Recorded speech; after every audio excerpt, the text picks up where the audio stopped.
কথা বলুক আর যাই করুক, বাতিল করছি তো করছি। এই একটা পানিশমেন্টে সারা বাংলাদেশের প্রাইভেট হসপিটালগুলি ঠিক হয়ে যাবে। এই যে আদ্দিন হাসপাতাল কোটি কোটি টাকা নিয়ে ঘুরেছে আমার পিছনে, আল্লাহর রহমতে আপনাদের দোয়া কোনো টাকার প্রতি লোভ হয় নাই।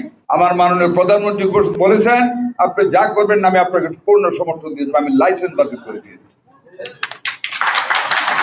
আর জামাতের লোকেরা বলে যে এটা নাকি বেইনসাফ হয়েছে, মানে ও বেটাও জামাত করে, হ্যাঁ, মানুষকে ভুগা দেয়, কয়েকটা টাকা না কম নিয়ে ভুগা দেয়, 6টা বাচ্চাকে মেরে ফেলেছে। ওরা এখন ওনার পক্ষে কথা বলে, কথা বলুক আর যাই করুক, বাতিল করছি তো করছি।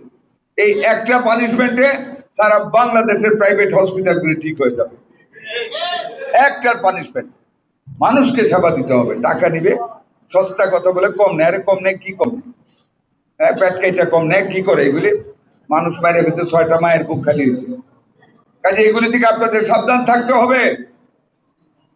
মানুষের সেবা করতে হবে সত্যিকার ভাবে, বিনা স্বার্থে। লোক দেখানো সেবা করলে চলবে না।